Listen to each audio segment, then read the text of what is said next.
Ready or not? Ready.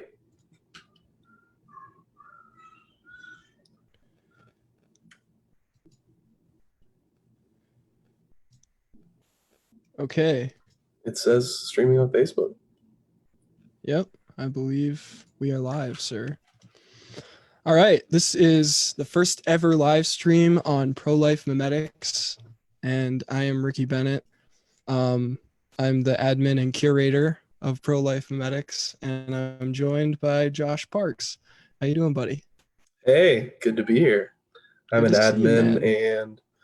and dadmin, as I think some people call me. Yes, absolutely. Um, Tell us a little bit about yourself, Josh. Why do you do this stuff? Hmm. Why do I do this stuff? That's great. I think, you know, what drew me to the pro-life movement was actually it's some of the stuff we're going to talk about tonight.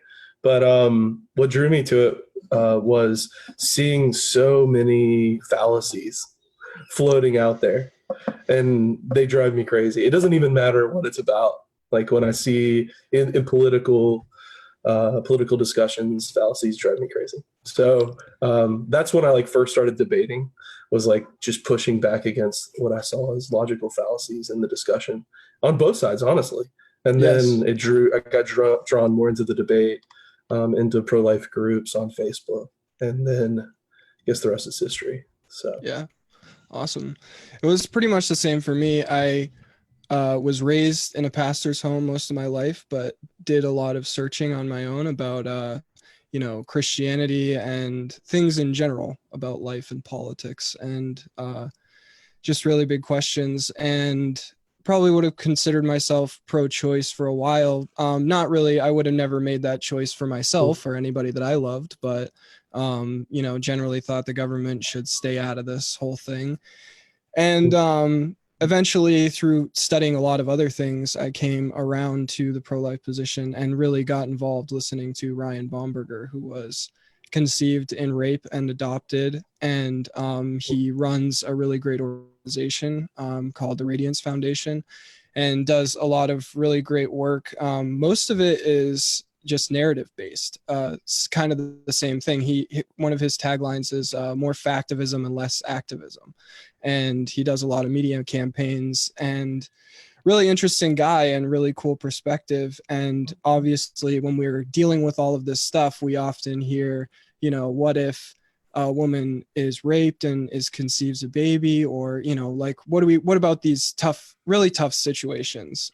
And Ryan is living proof of somebody whose mother was courageous and chose life for Ryan, and Ryan is really engaged in life-changing work. And that was one of the things that really got me galvanized to do something, and eventually started making memes, and this page came into being. So it's been about a year now that I've been running this page, and it's been really, really interesting, and I've made some really good connections, and I'm really excited about the next steps for this whole page. And I'm really excited about people that are getting excited about it with me, and joining this whole thing and trying to make a difference. And we're talking about human lives, um, so this whole discussion is really important, and I see the pro-life discussion as kind of the focal point of a lot of the culture wars that we're experiencing in the United States right now. A lot of yeah. questions about the value of human life, about what does it mean to be human, what do we have rights or not, who gives us those rights, general questions about, is life worth living, and even, is our planet overpopulated? Should we even have children to begin with?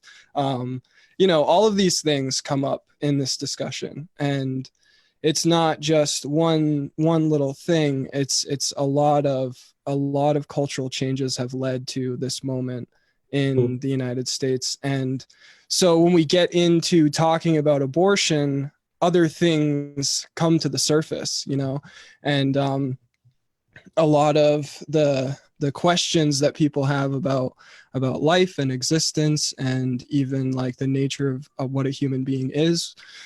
Are we just meat bags that have this magical experience? Are we like somehow divine, or connected to some Mm. divine source that gives us this value that is inherent to what we are as human beings? So abortion is a it's a big and huge issue for a lot of reasons. The major one is that we're talking about a human life, but also all of the cultural things that are behind all of this, you know?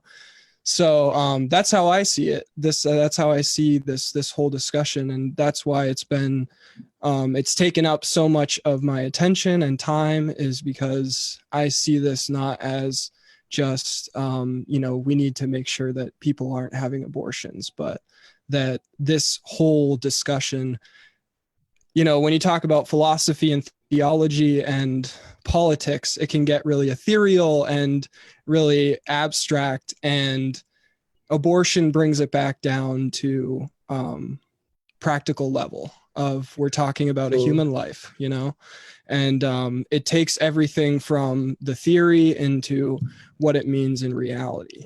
And abortion is a huge deal.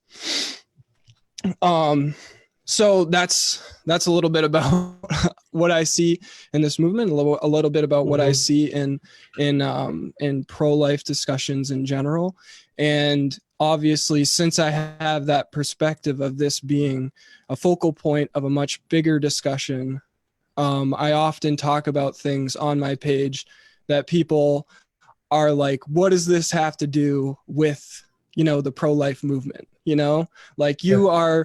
you're being divisive, you're being unnecessarily, talking about these things that we can all just get along and focus on abortion. And as long as we can solve this issue, then that's what we're all here to do. And I am here to do that for sure. Absolutely. So I'm here wait, for so it.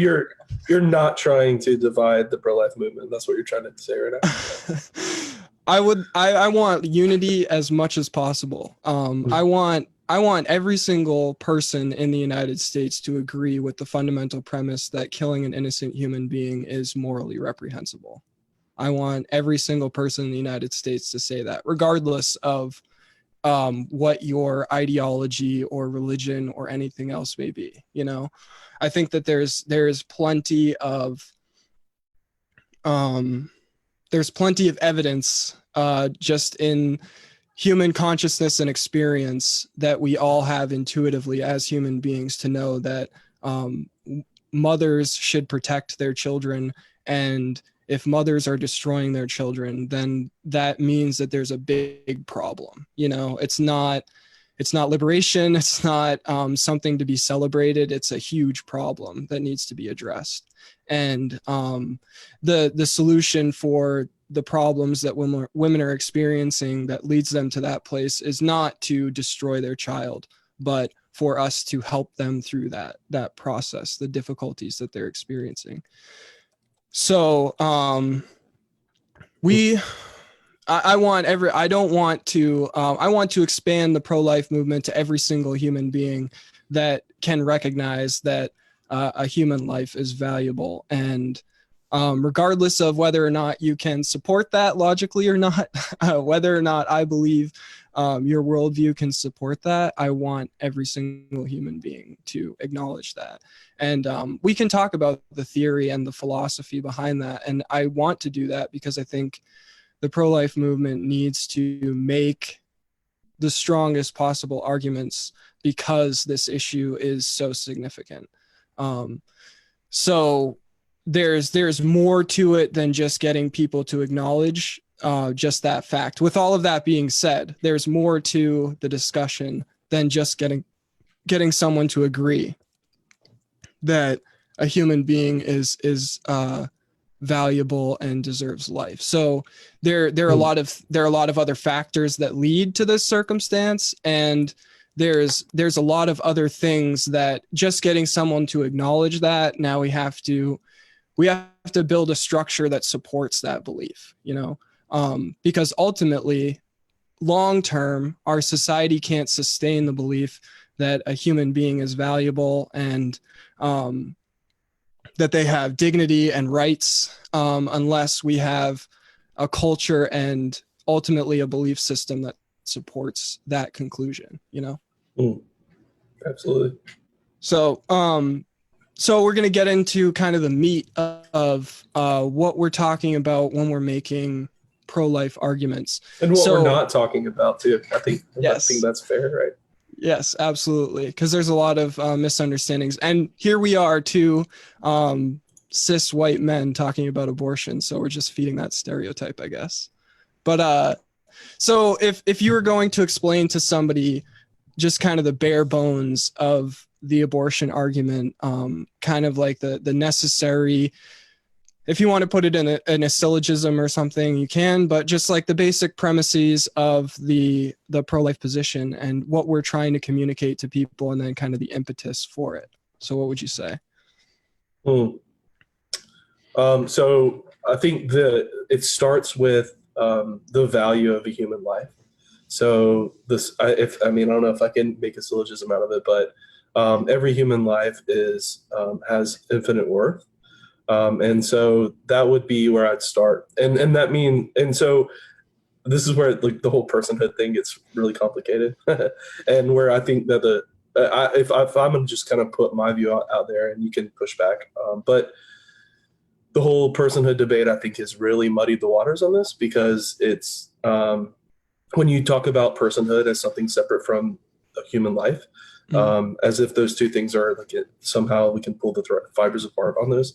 Right. You always end up dehumanizing somebody.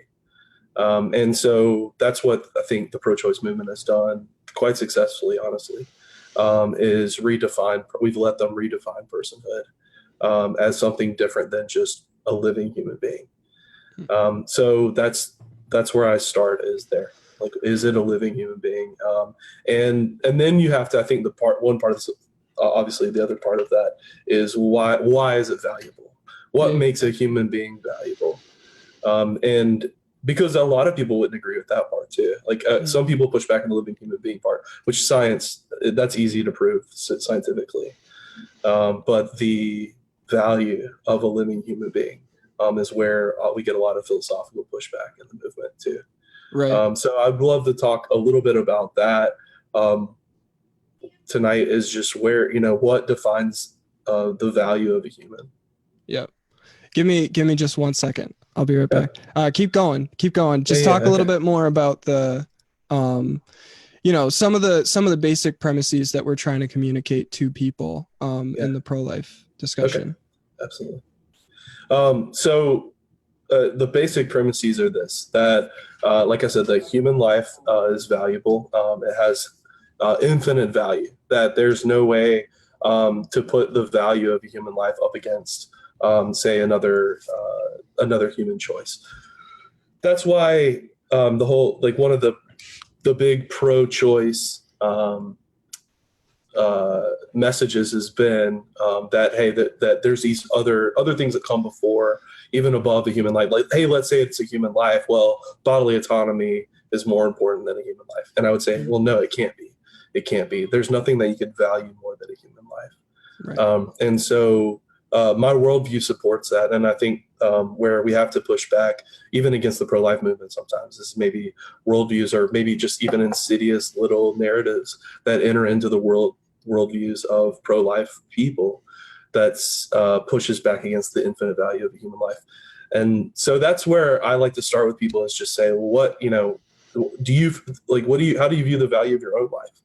Is it, do you feel like your life is valuable? Sorry, I keep shaking my leg and the camera shakes, and so I apologize if I do that. Just call me out on it. I didn't want to get in the middle of your flow, man. You do. I just realized I was doing it. It's like, why is the camera shaking? Oh, that's me.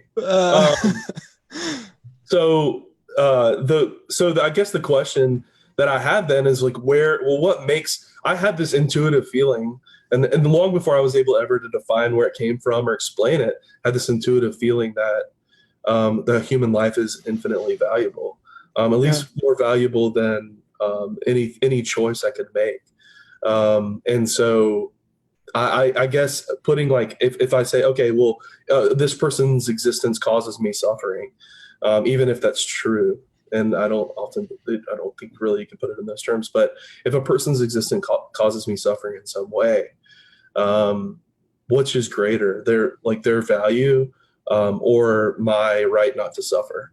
And so, like, that's why, I find myself so frustrated, even with pro-life people sometimes, who I think hold who would say, okay, well, yeah, if you're suffering, like if your child's a product of rape, and that rape, that child's existence would remind you of that horrible event for the rest of, at least for the rest of that pregnancy, if not the rest of your life, then okay, then I'm okay with abortion at that point. And I would go, I mean, that's, even then, as awful as the situation is, I can't pit someone's suffering against someone else's life. That in other words, that the right to life is foundational, and of every other right, the right not to suffer, the right of bodily autonomy, or whatever else you want to put, has to be built on top of the foundational right to life. That there's no other.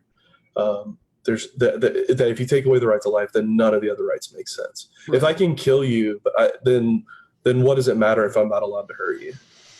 In other words, it doesn't matter. So the right to my bodily, if your freedom is built on that too. If I can't enslave you, but I can kill you, then what does it matter that I can't enslave you? Right. If I'm allowed to take your life. So I'll be honest, like my libertarian views are all built on this too. It's all an outworking of my worldview, which says that the human life is valuable. Right. And that's a metaphysical argument.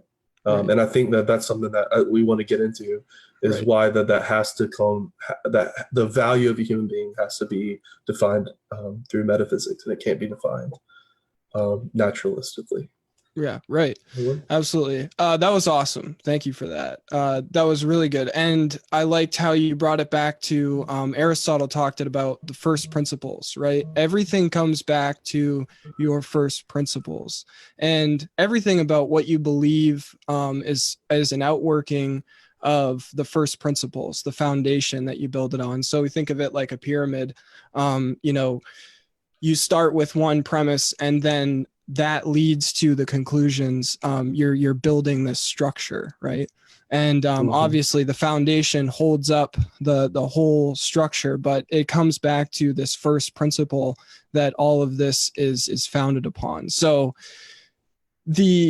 when pro-choice people say that I have a right to bodily autonomy, there's a whole lot of things that they're assuming before they even make that statement. That's right. So these are called presuppositions. So they're bringing a whole lot of baggage, these things that they haven't proven or substantiated, and they're taking this as a self-evident conclusion or a starting point, when there's an entire history of philosophy and politics and theology behind what they're saying.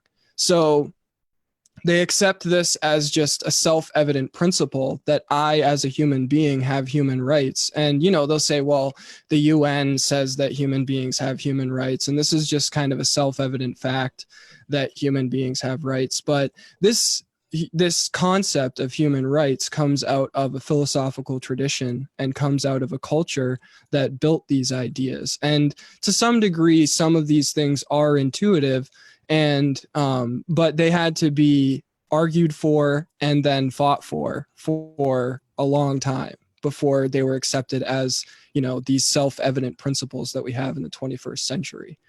So I liked how you took it all back to how, if you're going to assume that you have this right to bodily autonomy, then you need to substantiate, human rights to begin with. And if you have human rights, you have to have the right to life. And I wrote an article about this too. And I posted that on my page, talking about how if you're arguing for bodily autonomy, you automatically are assuming that the right to life is the foundation for that, lacking any other argument. So like somebody could potentially make the argument why bodily autonomy is paramount, but you're borrowing from this tradition that has already concluded that the right to life is foundational. So if you're just going to accept that principle, then you're taking it from historical tradition that has substantiated it on the right to life is the foundational principle. And so there are a lot of things that are like this, that just because we exist in our environment. David Foster Wallace used to tell this joke. He told it in this. Have you ever heard his speech, the water speech? Yep, absolutely. Yeah. So in the water speech, I can't remember how exactly it goes, but like two fish are swimming along and this big, like this grandpa fish swims by and he's like, "Hey, water's nice today, huh, boys?" And they keep swimming. They look at each other confused. And they're like, "What's water?" Yeah.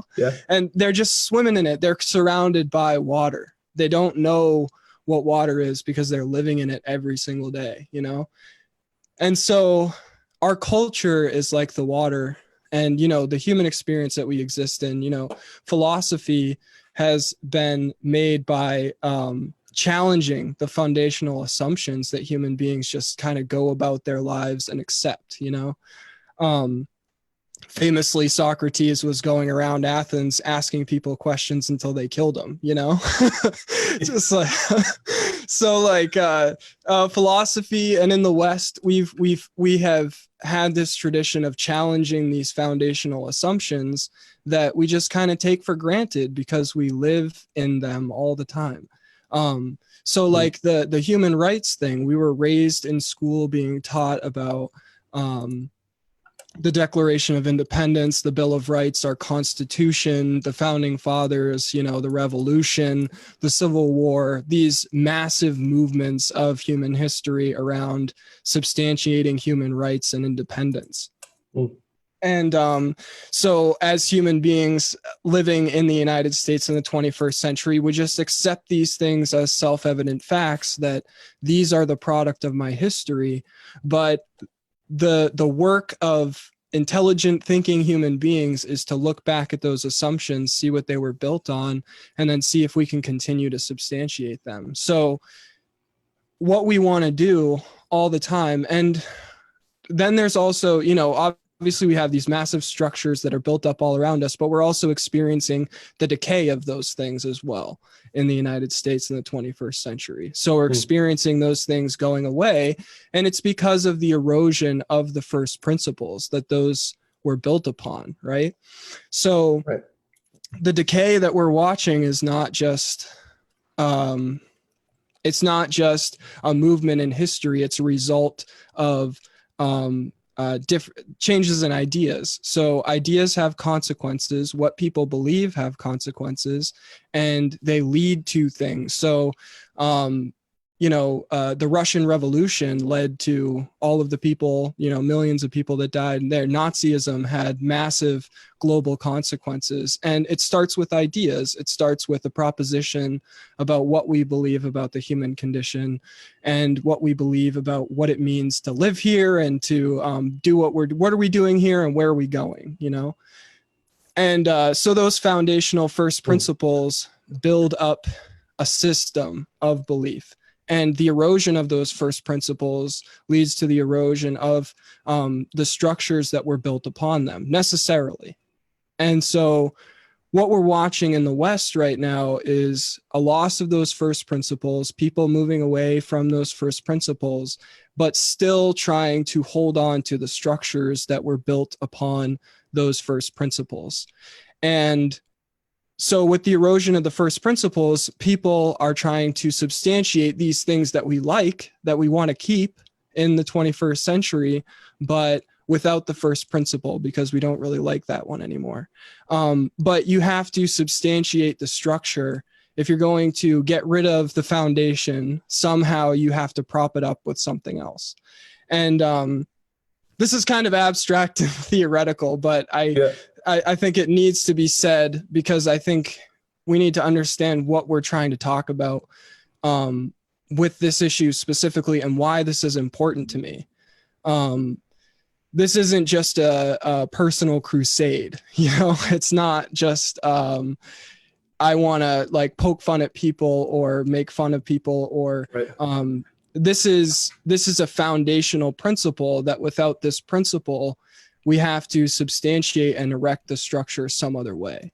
And so especially as someone, I've built a relatively big social media platform, and when I think about the arguments that I'm trying to present to people and what I'm trying to tell them about what I believe and why, there are important things that if I think deeply about what I believe and what I'm trying to communicate to people, there are foundational principles that without those foundational principles, I can't get the conclusions that I'm trying to, or, at least to me, some other people may be able to, after we talk about all this stuff, may be able to give me another foundation that they believe can substantiate it. But it hasn't been done so far. So I'm just going to talk about. Can I ask the so what question right here? Yeah. So what?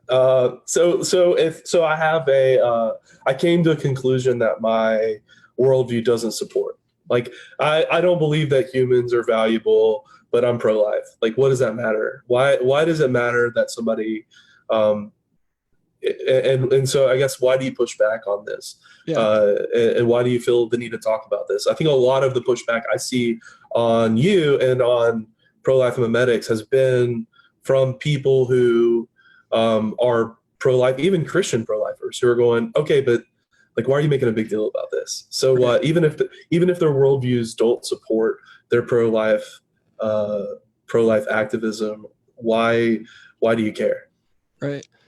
And this is why I was trying to communicate that these things that we believe, like the abortion discussion itself, is the conclusion of very specific arguments. The abortion argument itself is not self-evident even historically. So if we look back in human history, infanticide has been commonplace, especially in the ancient world. In Plato's Republic, he actually defends infanticide, and he talks about like best practices for exposing your toddler. He talks about like the kind of people that you need to be, because he was talking about philosopher kings. He wanted a society of healthy and strong men that were going to, they were going to build the best city, and so he's talking about the best society, and infanticide was part of his political strategy. Mm-hmm. Part of his social practice was what babies to kill and when it's okay to kill them. And so if we look back in human history, and even just in the 20th century, there have been huge amounts of people that have seen absolutely no problem with destroying a human life. And again, this comes back to, it's an outgrowth of the things that we believe. Our first principles produce the conclusions. And so if we can't substantiate the conclusion of the abortion argument with the things that come before, then eventually that structure is not going to support itself. Eventually that structure is not going to last. Because the house of cards is what you're saying. Yeah. Yes, absolutely. So it's not ideas require justification and argumentation throughout history. And to some degree, they vindicate themselves through history, but human beings have to do the work of substantiating them. So I think it's good for people to say, I believe that a human life is valuable. And even though I believe they can't substantiate that belief on their worldview, I think it's a good thing that they still believe that. But ultimately, I don't think that their worldview will support the pro-life position long term. And so what I'm hoping for is not the abolition of slavery would have meant nothing if one generation later it came back into our society. It wouldn't have mattered at all, certain movements in human history, unless those things were absolutely abolished and left in the past. And so abortion is one of those things that now we have the technology, we have the wherewithal to do this relatively safely and feel justified in doing so. And going forward, I don't see any reason that would change. So we'll always have the technology, we'll always have the ability. And the only thing that is keeping people from taking that as a solution and blowing it up to the industrial scale that it is today is ideas. The only thing that can keep that back is what we believe about human beings and the human dignity and value of a human life. And so And if I could add to that just yeah, a little bit, because I think yeah, it's such a great point. Like if you compare abortion to slavery, which gets us in so much trouble, but if you compare the movement to the abolition of slavery, they were able to successfully not just end slavery, but able to change the culture. I mean, look at today. Like nobody supports. It's not like there's a bunch of people still out there fighting mm, for like the right to own slaves. mm, They were able to actually change, like make permanent changes. It seems permanent anyway. Make yeah, permanent changes to like the global mindset, at least in our country. And so those changes were permanent, but they were built on and that's like I guess the success of that movement was built on that kind of foundation. Like, hey, of all men are created equal. Like they right, will, and in fact, that idea came about obviously before the abolition did. yeah, And that's what abolition was built on. Hey, we say that all men are created equal, but we're not treating people like that. yeah, We're living inconsistently with what I think, like what we believe as a people, and so then they were able to change hearts and minds, and it really became like unthinkable. Like now, you yeah, would never hear anybody, at least openly, say that they believe that slavery was okay. yeah. And Martin Luther King was drawing on those same ideas in the 60s, right? With the civil rights movement and everything. Yeah. He was drawing on the same ideas that people were using to bring about abolition. So these ideas are powerful, and what people believe is powerful. And it only takes a few people standing up and believing the truth and being willing to do anything for it, to bring the truth forward and to defend it, in order for massive changes to happen. But the crucial part of it is that it has to be founded in the truth, that it has to be founded in something that is powerful enough to have that kind of impact and that is actually true. And so we can encourage somebody to believe something that is a conclusion of a thought process and just say that you should just accept this as self-evidently true. But eventually, people are going to say, why we don't have any justification to believe this at all. And I mean, human beings have done this forever, where, you look around your culture and you say, oh, wait a second. Why are we doing this? Why do we believe this? And human history, that's the story of human existence, and questioning why we're doing what we're doing, and why these rules exist, and the way that things need to change. So this is an inevitability of human existence. And it's something that as a movement, if pro-life people don't recognize, then we're naive. And ultimately, we can't build the structure that we need in order to affect positive and lasting change unless it's grounded in the first principles that have the necessary power to affect that change. So that's the concern, that when we start making the pro-life arguments, when we're talking about why we believe the things that we believe, and we're trying to convince people about the truth of them, they have to be grounded in the truth. And obviously, you started talking about immediately about, the personhood thing. And obviously, like the thing on my page is human fetus as a person. And one of the things I just liked that just kind of like as a meme, but also when you say that to people, they come up with the craziest things, trying to say why a human fetus is not a person. And they come up with these really strange definitions of what a person is and what it means to be a human. And it really exposes the fact that they have their beliefs are things that have been given to them by other people. They've been indoctrinated into a worldview and never questioned it, and they hold these things without a lot of thought. And so I just liked it just because it, for me, and I hope for some of the people that I've talked to, exposes some of that in their worldview. But it is really important that a human being and a person is the same thing, that at the moment that we are fertilized, in our mother's womb when we began to exist, we were just as much people as we are now. And that's for some fundamental reasons that I believe in my worldview.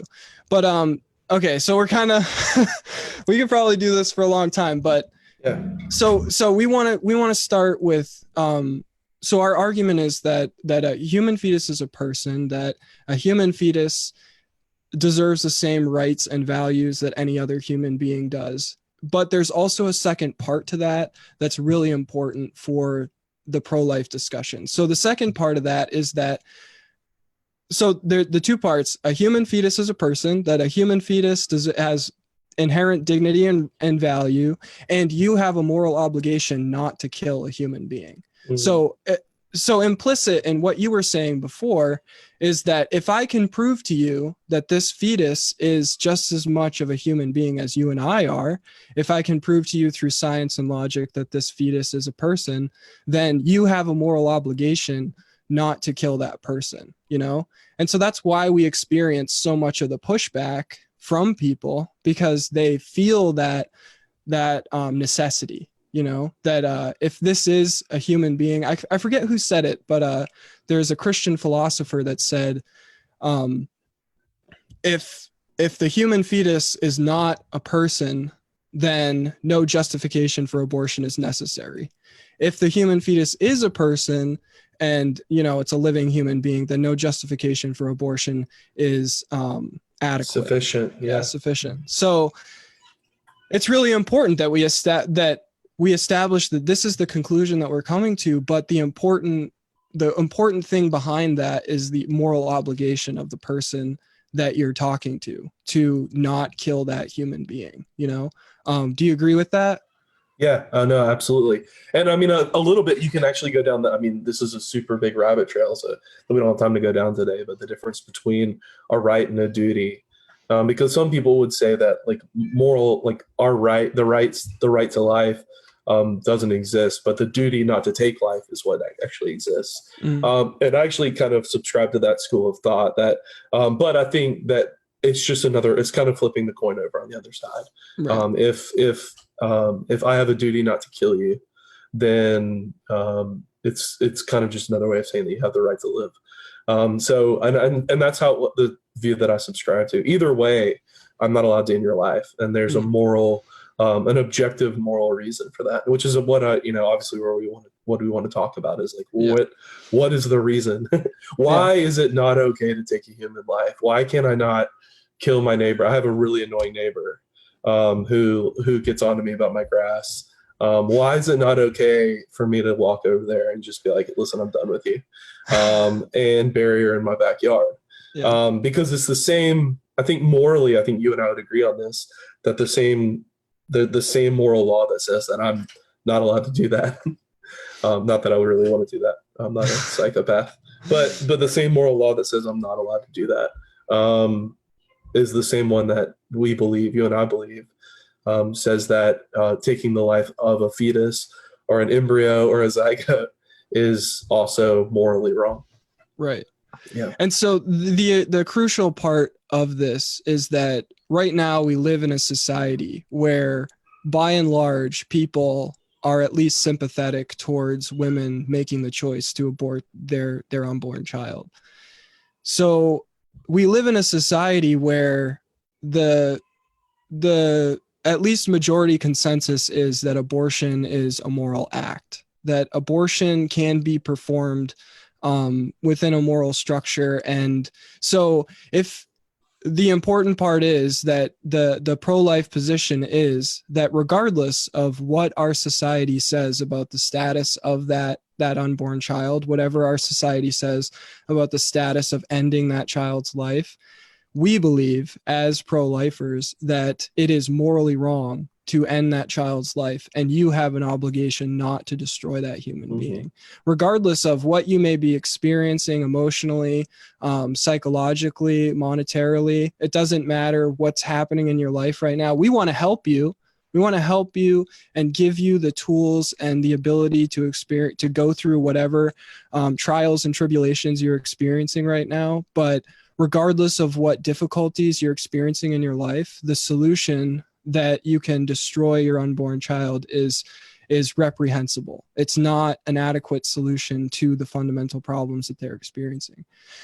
So our position within the pro-life movement is that even though we're living in a society that has justified and condoned this practice, legalized it, and made this an industrial practice in our country, and people are defending it, we believe that it is morally wrong to end that child's life.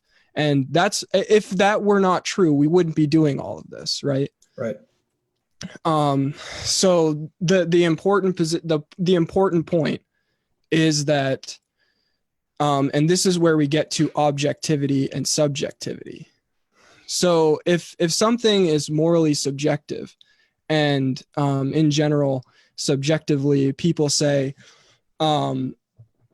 your morals are defined by your culture, by your experiences, by the environment that you're raised in, by your history as a human being, and your subjective experience. There is nothing that is objective. There is no structure of morality that is built outside of human subjectivity. So if I believe as a human being that if I'm experiencing duress and I'm pregnant, then it's morally justified for me to destroy my child. If morality is determined by me as a subjective human being, my culture, my wider experiences, there is nothing morally wrong with destroying that child on that view of morality. Does that make sense? Yeah. So I guess one of the pushbacks I see from pro-lifers all the time is, from pro-choice people rather, all the time, is on this idea of objective versus subjective. And they would say that if I believe it for me, then that makes it objective for me. And I think it's a fundamental misunderstanding of what subjective and objective is. So I want to clear up that if we can, okay, so it's objectively true for me because I believe it's true for me. I hear this even from the politically pro-choice but personally pro-life people. Well, it's subjectively true for me, or objectively true for me, and that makes it, but it's subjectively not immoral for someone else to take a life. And so that's where I'm nah, I don't think you're understanding the concept of subjective and objective. Right. So let's use an analogy. And this is also an analogy I believe that's supported philosophically, but let's use math as an example. So the laws of mathematics are discovered and not constructed. So the first person that discovered that 2 + 2 = 4 didn't construct this idea that 2 + 2 = 4, and now it just is true because they believe it's true.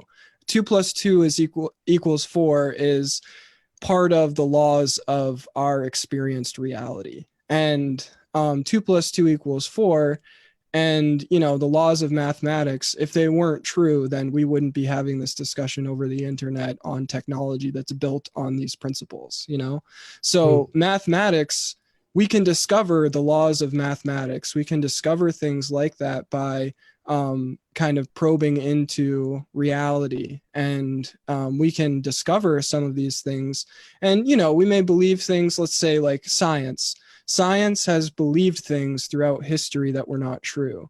And the way that we know that they're not true is because we started probing into the structure of reality, and we came to a conclusion that this theory is inadequate to support what we experience in the wider world. So through experimentation, we come to a conclusion that this belief that we had in the past about the nature of reality is wrong.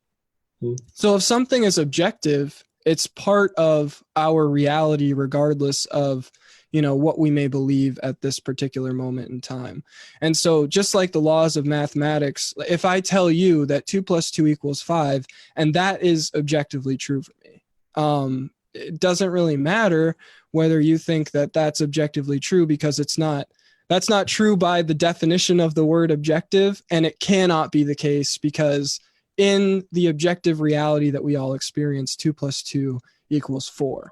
And so you aren't constructing your own reality. You're just denying the reality that you exist within. That's Does that right. help at all or no? Oh, that's fantastic. No, I think that's a great way to put it. I see people push back on this idea all the time, saying, like, I mean, even just the idea of truth, like, what is truth? One of the most famous, I think, questions from the Bible, Yeah. in Yeah. a more negative way, but like, what is truth? Um, and so you see people push back on this idea of like, what is truth, and Yeah. denying that it exists, but no one really lives that way. Yeah. And Right. that's where I just start engaging with people on it. And I'm like, well, you live like things are objectively true, even Yeah. if you don't believe that they are. When you step out into the street, like, to use Ravi Zacharias' famous line, you know that it's either you or the bus. Right. And so if you step out in front of a bus, like, all your subjective ideas about what reality is don't really matter at the end of Yeah. the day, Mm. because reality will convince you. Yeah. Um, Reality other- always reality always reasserts itself. yeah, Because reality, human beings, we have this ability to think abstractly and to talk about theories and develop them. But there's something that we experience, and this could get into a lot of really deep philosophy that I don't really want to get into at the moment. But the fundamental principle is that within the pro-life movement, we're making an objective moral claim. We are saying that there is this structure of morality that, regardless of what human beings believe individually or what our culture says, we are directly opposed to what our culture believes because it goes against this structure of morality that exists objectively. And just like you said, you step out in front of a bus and regardless of what you think, you might think you live in the Matrix and this is all a simulation. But if you step in front of a bus, I mean, you're going to die. So it doesn't really matter yeah, what you believe the nature of reality is, because reality will reassert itself yeah. regardless. Reality isn't defined by your and or yeah, isn't constructed, easier word they used earlier, by your whims or what you Right. feel is true. Right. It's actually created outside of you, Yeah. outside of yourself. That something else is upholding reality. And Mm-hmm. you and I would say the same thing is true for morality. That it's objective. It's something that's created outside of me. I don't get to decide what is right and wrong. Right. I make choices within that moral framework Yeah. of doing something, making the right choice or the wrong choice, but I don't get to decide if it's right or a wrong choice, Right. because that's objectively true or Right. not true. Right. Yeah.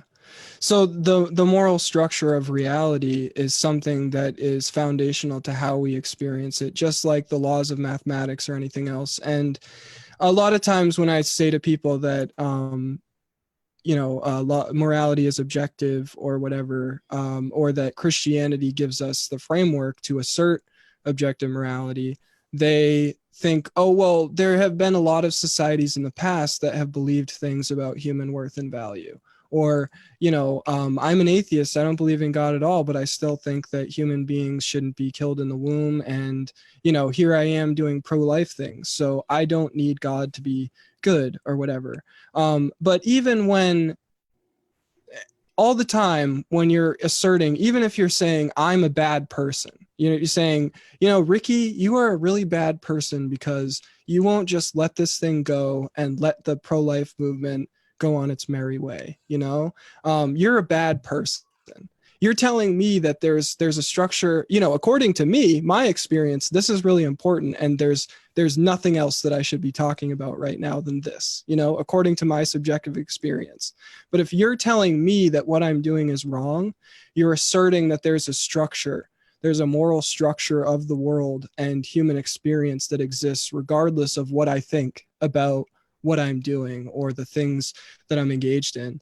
And so, regardless of what human beings believe about morality in and of itself, if someone comes up to you on the street and punches you in the face because they felt like it, you're not going to say, oh, well, you're living your truth, you know? That's right. Respect, bro, you know, like I Yeah. respect you for doing what you think is right in this moment, and right on. I appreciate that. You're going to go get a cop and you're going to sue that guy, you know, like, or get him put in jail or something, you know? You don't react to the world like there is a subjective structure to morality. You react to the world like there are things that human beings should and should not do.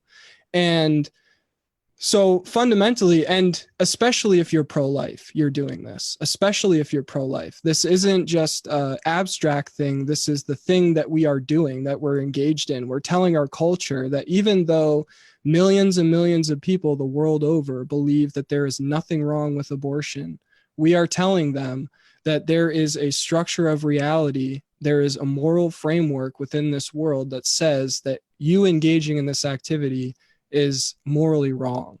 And you can't really be pro-life, or you can't make pro-life claims without fundamentally believing that, that what you're engaged in is important, and that people have an obligation, a moral obligation to conform to the moral structure that you perceive in the world. Do you think that's fair?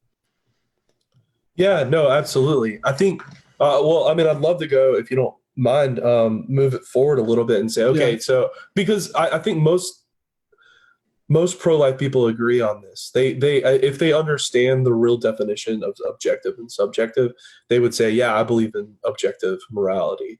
If I'm making ought statements, you ought not kill a fetus in the womb, then that's an objective moral statement. I'm making a claim to some kind of objective moral framework. Right. So and everybody makes odd statements all the time. Yeah. But and I think pro-life people who make those statements would say, yeah, I believe in an objective morality. I believe certain things are right and certain things are wrong. And it's really easy to pull that out of people. When you say, okay, is it wrong to torture people? Is rape okay? Is theft okay? Is murder okay? Like, you just start going down this list.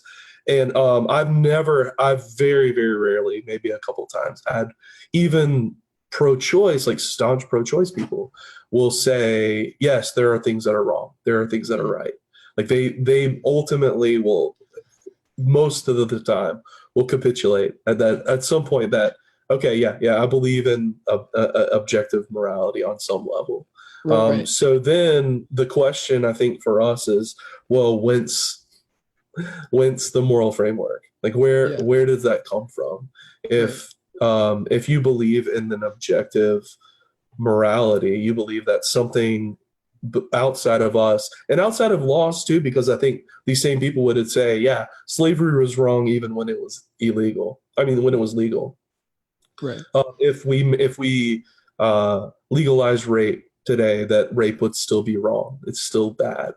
And so most people can recognize that too. Right. That it's not laws that determine what's right and wrong. That laws are supposed to, as best we can, capture that moral framework and put teeth behind it. Right. So I guess the question is, well, where does that moral framework come from? Right. Yeah. And this is the crux of the problem, where I've said that Christianity is the only worldview that can consistently maintain the pro-life position. And, obviously that's, insightful to some people that hold their beliefs in pro-life. But really the fundamental claim I just want to be clear that I'm making here is not a personal one. It's not even really a theological one. It's philosophical. And it has to do with our first principle and whether or not we can build the pro-life framework on the first principle. So this is kind of the culmination of the things that we've talked about so far. So we've talked about the claims that we're making specifically as pro-life people, the framework that's necessary to make those claims, the structures that exist in our society that support this framework, and the history, some of the history that comes from them. And so now we come to, okay, so there's this objective reality that we all experience. And part of that reality is immaterial. We talked about mathematics, even the laws of logic, morality. that part of our reality is this immaterial experience that we're having, our consciousness, which science cannot explain, our reality that we experience. There's no reason to believe that it can be reduced to just material particles. And regardless of whether it can or not, human beings don't experience life as chemical charges in a brain. We experience reality as something, as somewhat of a cohesive whole, and that we experience through this consciousness that we're also we're able to conceptualize immaterial realities. Even our ability to communicate with language and to talk about things, concepts in an abstract way, proves that there is some kind of immaterial existence that we all experience. And so in order for that thing to be objective, it has to be grounded in something that is fundamental, that to my existence and to your existence. So if I'm experiencing a reality that's completely different than yours, and there's no continuity between them, then I can't impose any kind of moral claim on you because I don't know what kind of experience that you're having. But as human beings, we kind of assume that the people that we're interacting with are experiencing the same kind of reality within the same framework that we are. And in order for that to be true, there has to be something that is binding all of this together. There has to be something kind of above that is determining the laws of those things. In order for that structure to exist, it has to exist everywhere and with every human being. And for morality itself,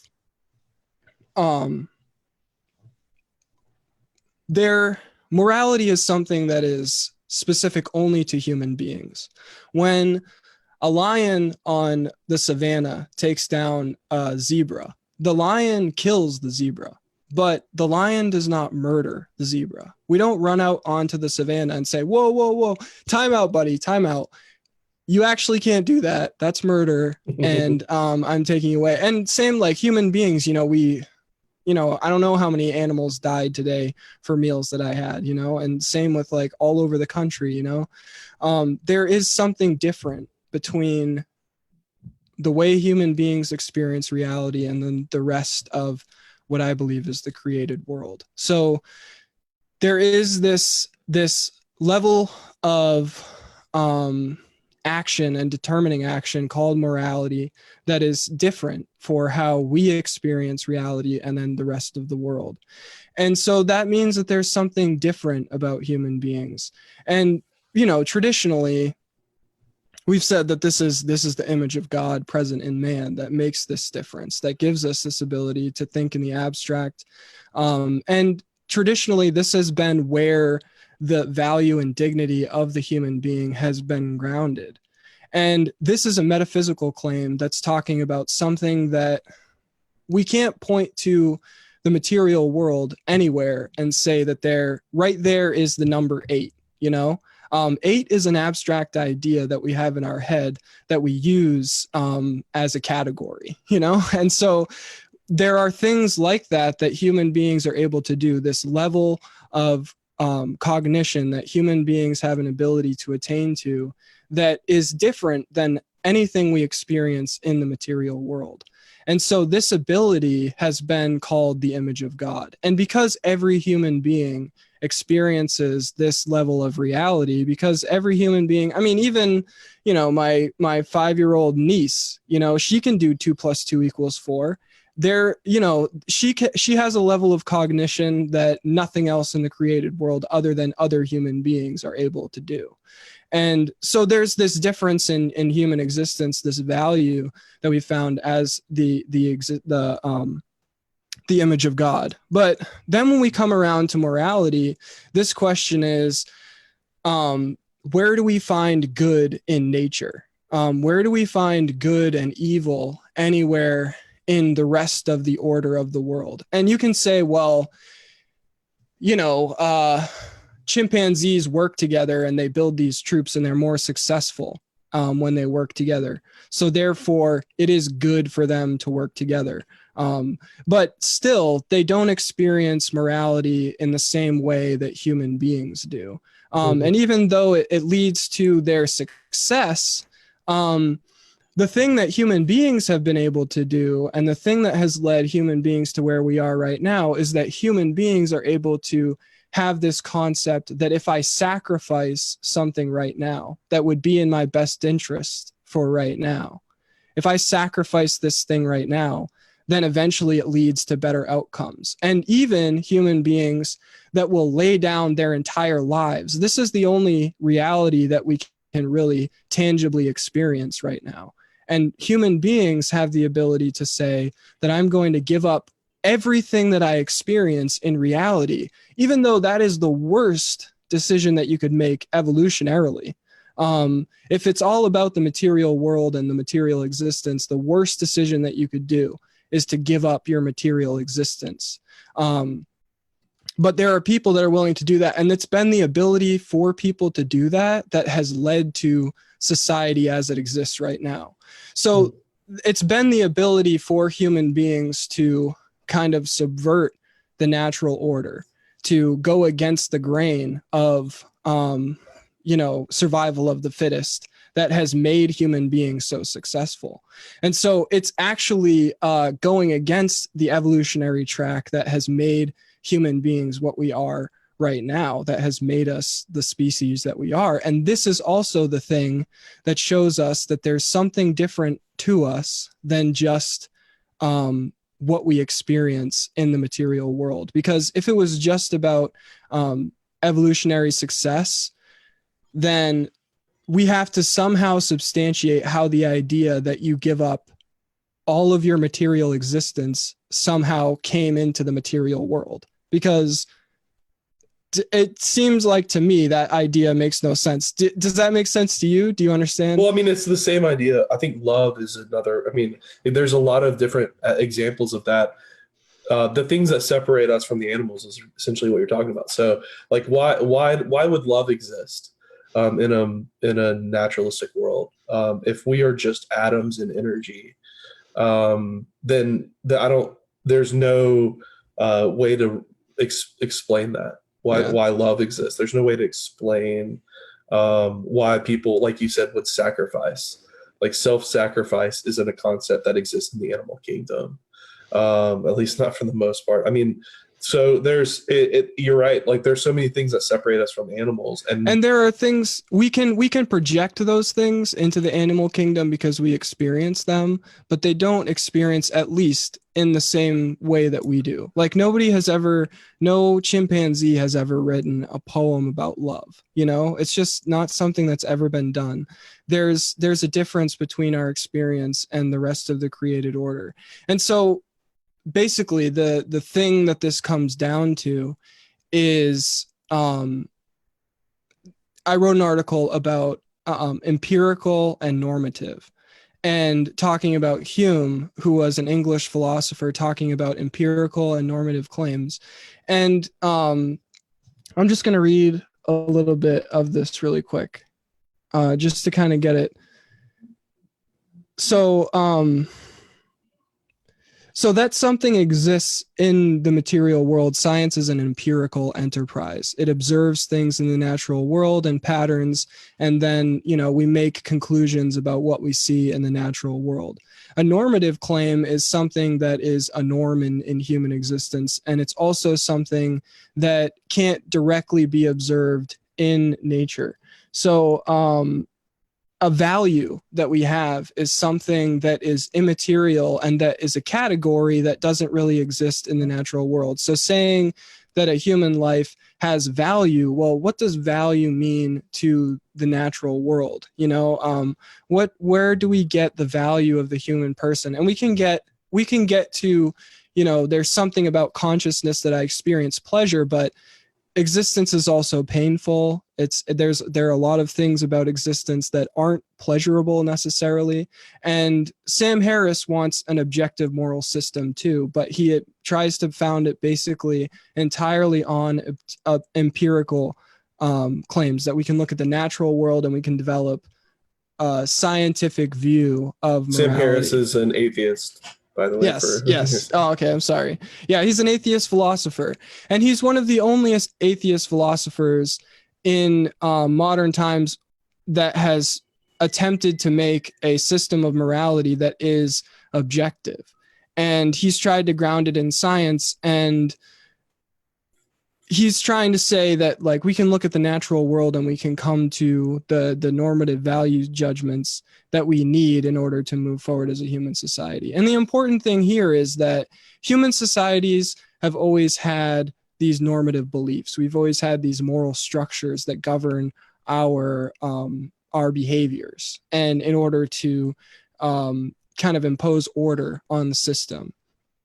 So people appealing to that is kind of just a self-evident statement that, yes, of course, human beings have always had this because we're moral creatures, because we experience morality in the world. And that is also another thing that points to this moral structure underlying reality that we experience, just like math or logic, these other immaterial things that we experience. And so the problem here is not that people that don't believe in God or don't have my religious system can't be good. The problem here is that how do you get anything good at all? How do you judge? How do you define good, what good Right. is, where good comes from? You Yeah. can be good, but you can't really define why that's good, like what Yeah. makes it good. Yeah. Yeah. Right. So ultimately, if I say I have a personal experience that abortion is morally wrong. It's my personal moral experience that abortion is wrong. If I go up to another person and say that, I believe that you should hold my belief that it's morally wrong that you have an abortion, then unless there is a structure of reality that they are also experiencing, that statement holds no weight whatsoever. Unless there is actually a structure outside of them. And this thing, if all we experience is the natural world, then this thing can't really exist because there is nothing in nature that is normative. There's nothing in nature that establishes this necessary principle. And obviously, morals are an immaterial thing. We can't look anywhere and say, this is where we found that murder is wrong in the natural world. This is where, somebody did an archaeological dig and they found the first murder is wrong. And, that's where it comes from. It doesn't exist. It's something that human beings have imposed on their own societies. It's an immaterial belief that we have. And we want to believe that this immaterial structure exists.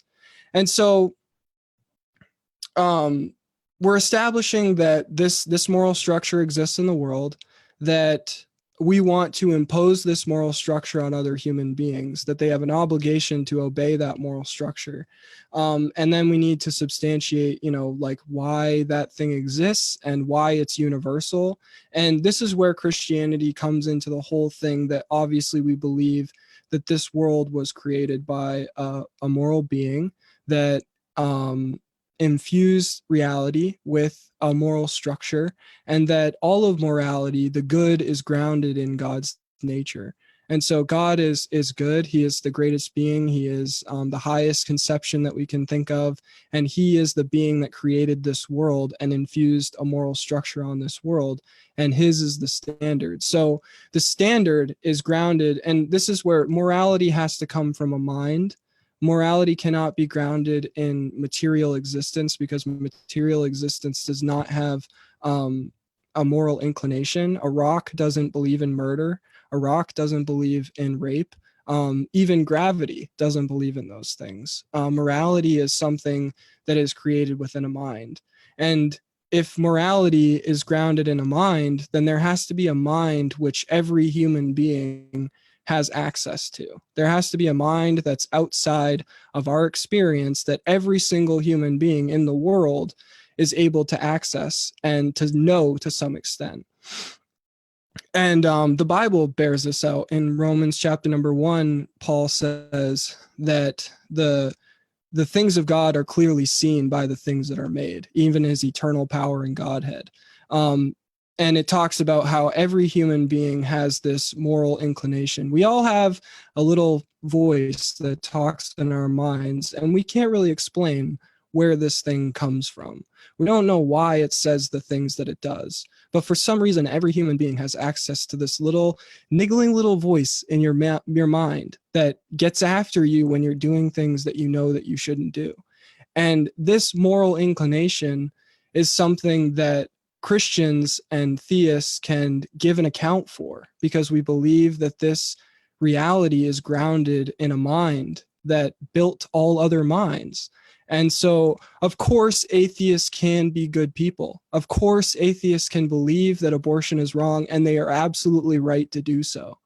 And of course, atheists can believe and say and do right things, and they can be good people. I know lots of atheists, and I knew lots of them before I became a Christian, that are objectively better people than Christians that I know. And that is because there is an objective standard, and God is that standard. And of course, people have this moral inclination. We experience moral reality because reality is in and of itself moral, because it was made by a moral being. And so from an atheist system where the entire world is just material, it's chemicals and atoms knocking against each other, creating chemical reactions, and this world came from nothing and is going nowhere, and our lives are simple, brutish, and short, and everything that we experience is for the most part painful. And we experience a lot of uncertainty about the future. How do you justify reality being good? How do you justify that anything good exists at all? Where does good come from? What is good? And how do you define it? And so if somebody says, well, I'm an atheist and I'm a good person, well, you're good because you're comparing yourself to this structure that you believe exists, that you think that I'm not living up to, you know? You're comparing yourself to this structure that you believe exists in reality, that people should be compared to. And a lot of people, when I talk to them, they're atheists, and they say, I'm not a Christian because Christians aren't even good people. And I mean, I agree with that. You know, I agree with that assessment. You know, and the thing is that they're positing this standard of good and bad that they believe exists, that people are not living up to. And even in modern times, they say, well, I can't be a Christian because God did a lot of bad things in the Old Testament. And they're saying that there is this standard, this moral standard that I believe in that exists, that not even God lives up to in the Old Testament, you know? And so they're saying that God has an obligation to adhere to this moral standard. And so all of this, even discussion about good and evil and right and wrong, is not possible unless there is some immaterial reality that we all have access to, that we can compare to, that is not based on my subjective experience, that is something that's real, that I can access with my mind. And so this is the fundamental problem. And this isn't, and I just want to make it clear that what I'm saying is not, well, God said I shouldn't do this thing and therefore it's wrong. That's not what I'm saying. And that's not what I've ever said. What I am saying is that something can only actually be wrong if reality is grounded in a moral being, in a mind that we all have access to, that created the laws of reality and morality. And unless there is some benchmark, some standard for good, then all discussion about good is meaningless. Does that make sense? Yeah, and I think it's worth pointing out too that we may disagree on what is objectively moral, but we, even people who disagree on the source of objective morality, and the people who like you and I agree that it's God. Like what they end up sometimes they may end up saying this, and this is one of my favorite discussions to have with people, is like, okay, I believe in objective morality, but I don't believe in God. I don't believe that God's the source of it. And so then you start pressing into it and go, okay, well, what is the source then? Like, where do you, if you believe that these objective moral laws exist, then where do they come from? Right. And what they end up describing oftentimes is, I mean, if they try to get there from naturalism, which is like what Sam Harris did, then it comes up really short. Like ultimately, you go, okay, but none of that explains like why I should care, like why Right. I should, what? Okay, so this, the propagation of our species, or whatever it is, doesn't really lead to an ought. Like I Right. ought to do this. You Mhm. can say that maybe we like globally ought to do things, but why would that hold any water for me? Why would I not just care about like having as much fun as I can before I die? And so, but some people will describe some source of morality, and what they end up describing is essentially God. They describe, so I think I would only push back on your assessment that Christianity has to be the source in this way. I would say that there has to be a source. Right. If you want to be consistent and say, well, my worldview says that there's an objective moral framework. Killing babies is wrong. Like killing fetuses is wrong. Okay, where's the source of this morality?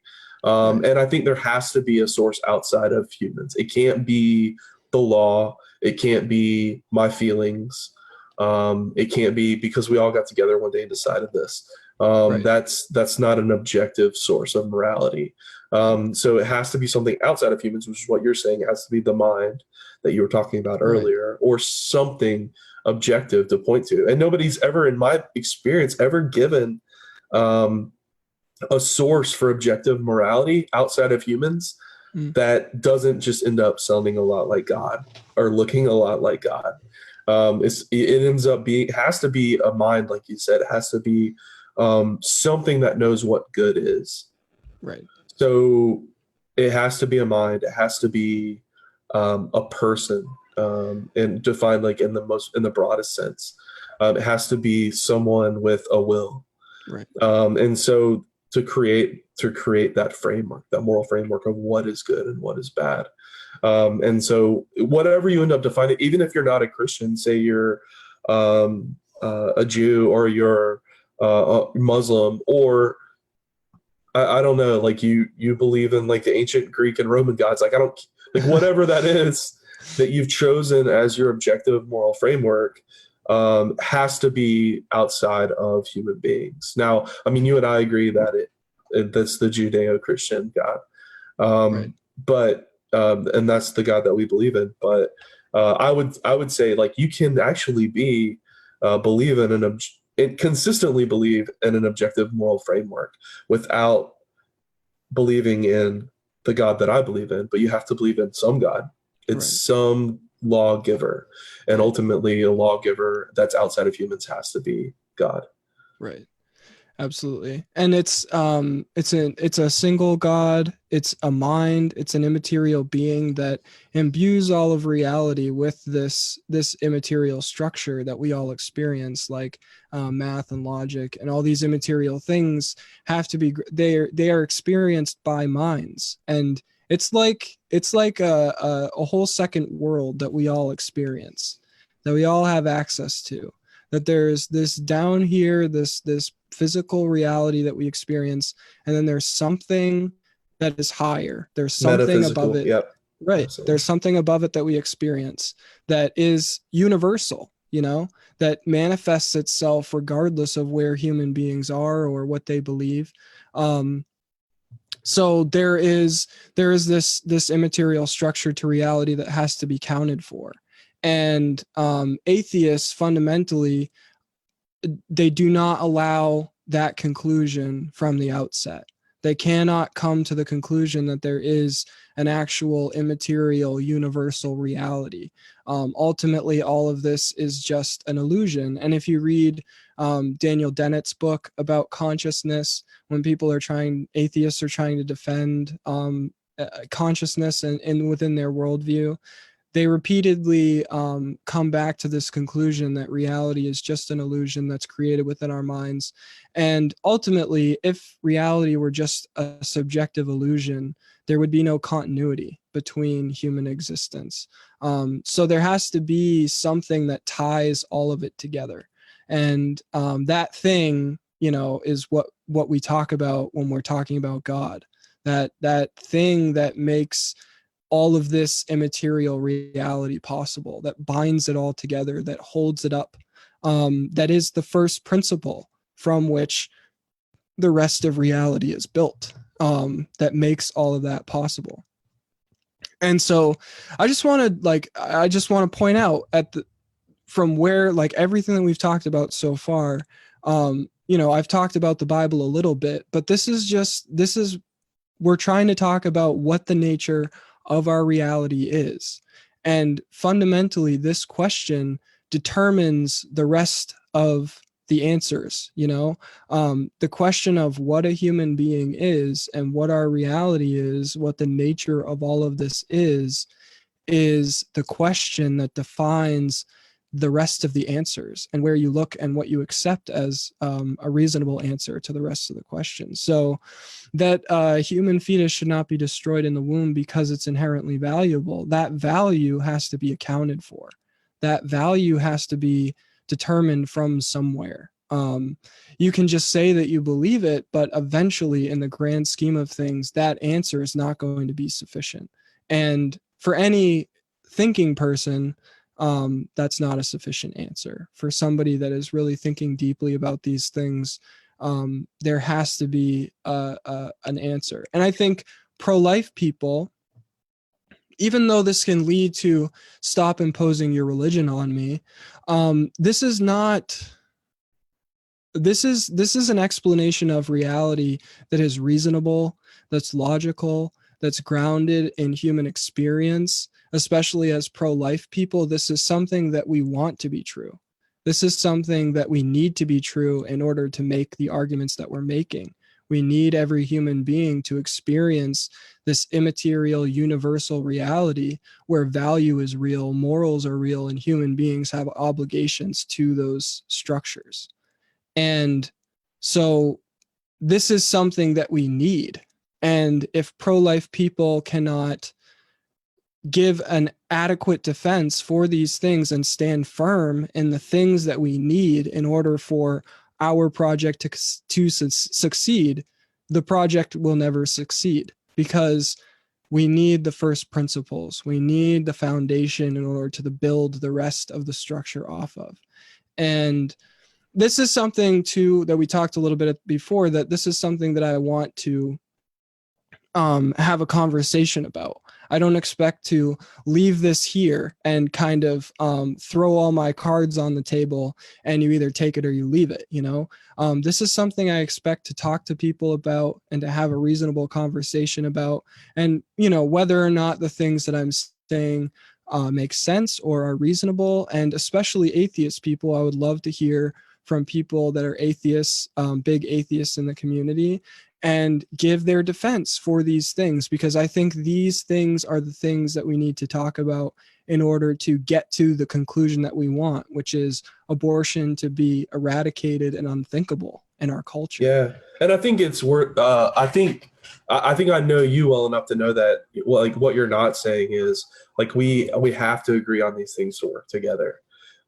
Because I think that's maybe some of the pushback that I've seen in this is like, well, why do we have to agree on this to stand side by side and be pro-life together? And that's not what you're saying at all. Yeah, I am 100% convinced that we will not be successful without this. I am convinced of that, especially long term.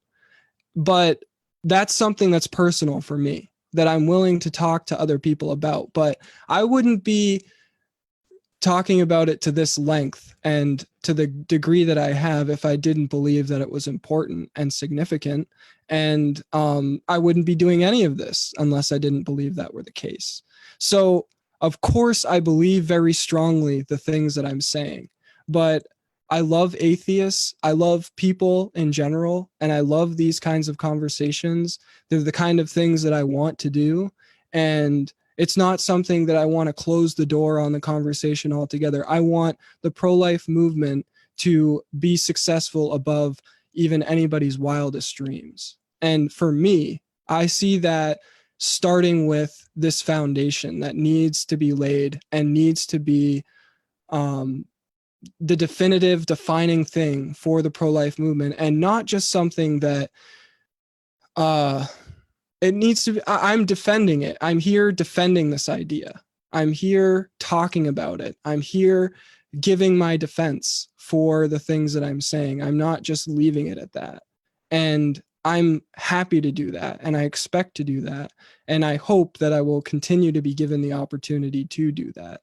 But I just hope that, this is the beginning of atheists, not just, coming onto my page and, getting mad, leaving a bad review and then leaving and never thinking about me again, but actually thinking about the things that I'm saying and engaging with the argument that I'm actually making, because I want them here. I want them here doing this work. I want them here as part of all of this. I want them to do what they're doing. And I do believe that they have good intentions. They have good beliefs. I just want to encourage that foundation to get stronger so that we can build the structure that we want to build. Because I see that you can't have the conclusion without the premises. You can't have the end of the argument without substantiating it. And this is something that I believe that we don't just need in the pro-life movement, but in Christianity, in our world in general, defending the foundational values of our society, which is what we're trying to do. We're trying to substantiate the value of each individual human being. And we want to do that with good, sound, philosophical arguments that are logical and based in our experience. And that's what I want, and I absolutely do not want to exclude anybody from the pro-life movement or say that if you don't believe the things that I do, you don't belong here and you need to get lost. I don't want to, with memes, there's a little bit of sarcasm and, I just see that as like friendly camaraderie kind of ribbing, I don't mean it to be degrading or, offensive to people. There are sometimes I want to be offensive to pro-choice people, but I don't intend to do that to people that are within this movement. I've never intended to cut anybody out or exclude them from any of this. I want as many people on our side as possible, but I also want to make sound arguments that are based in reality and the facts. And those arguments I will make consistently, and I can't, if I want this to succeed, I can't do anything other than that, and I just hope that like people hear that from me, that, I hold these things to be true. And if I really believe that they are true, then I have an obligation to say them, and I can't do anything other than that. It would be irresponsible. Well put. Yeah, that's really great way to put it. It would be irresponsible. Yeah, absolutely. To not talk about these things. I mean, even if you don't like, even if someone says, well, okay, you're never going to change my mind. Okay, well, that's fine. Can we still talk about it? Like, can we at least agree to like be open to talking about these things without declaring each other enemies, or like, right. Why are you attacking me? I'm not attacking you. I'm not attacking you. I want you to be firm in your beliefs more than anything. And so if I push back on this, it's not because I want to tear you down, but because I want you to be strong. Absolutely. And so people may be understanding the difference between those two things. Sometimes it feels like an attack, but when I push back on you, it's not necessarily my intention. It might be because I want you to really believe what you say you believe. And if you believe that a human fetus is a human life that's valuable and has a purpose, then I want that to be grounded in something firm and not in something that's can erode really easily. And to be honest, like I think that most atheists, even if they don't understand how the foundation, and you said this earlier, but they don't understand how their beliefs are actually grounded in Christian thought. They just assume all that. and don't understand where it came from. So Right. they're arguing for Christian ideas and say, well, this is just universal truth. Actually, it's not. It hasn't been universally accepted for much of human reality or much of human history. So, Right. but the point isn't for you to give credit to Christians. The Yeah. point is for you to understand like what your worldview and where it's grounded in, and what it's grounded in, because that's absolutely vital to you being able to argue the position that you're arguing. Is Right. well, I believe that this is true, and here's why. So Yeah. yeah, we can appeal to science, and like let's both do that. Like pro-lifers across the board, atheist, Christian, whoever, should be willing to appeal to science to Yep. support our beliefs. But science alone can't get us there. It Right. has to, like, making an objective moral claim. Science can never get us to that point. Right. It can only tell you what is, what Mhm. exists, what is. It can't tell you what you ought to do with that information. Right. So I know that we probably need to wrap it up, but I Yeah. Yeah. totally believe that I totally believe what you're saying is true. That it's absolutely vital for us to have these conversations about what is foundationally true Yeah. for our movement to succeed in the future. We need to be on the same page. Absolutely. And this is really just about, as a Christian, as somebody who believes in God and these things that I'm saying, I believe that I can give a reasonable and logical justification for the things that I believe, and I've attempted to do that to a small degree in this conversation, and that's what I expect to do, not to make dogmatic statements and to leave them at that and to exclude anybody who doesn't accept my dogmatism. What I expect to do is to present what I believe is a reasonable argument for the things that we're trying to say, for the things that the pro-life movement is trying to do, and then build a framework of argumentation around the things that I believe and the things that I believe I can substantiate. And I just don't see that same kind of structural integrity from the atheist worldview. And if I want this project to succeed and I want everything, the products of our work to come about, the the ideological framework has to be present. It has to be sound and it has to be able to support the structure that we're attempting to build. And that's my concern. And this isn't really I just hope that people hear the sincerity in what I'm saying, and they don't see this as me trying to lambast or exclude anybody from this movement, but from coming from a genuine place of wanting this to be what it should be in our society, for this to really achieve the things that we want to see. So that's going to do it, I think, for tonight. I really appreciate you taking the time, man. It's been a real pleasure, and I'm sure we'll do it again. So we're going to talk a little bit more. And I looked through and I didn't really see any comments from people. So I'm sure a lot of people are busy and doing a lot of other things tonight. There's a lot going around. So I just want you all to know that anybody watching this, I love you genuinely, and I want this pro-life thing to work, and I want to see our society change for the better. And yeah, so thank you, Josh, for everything that you've done, and we're gonna catch you again. All right. All right, love being All here. right. Good talking to All you, man. right. Yeah, good to talk to you, Thanks. man. You have a good night. You too. Bye. Bye.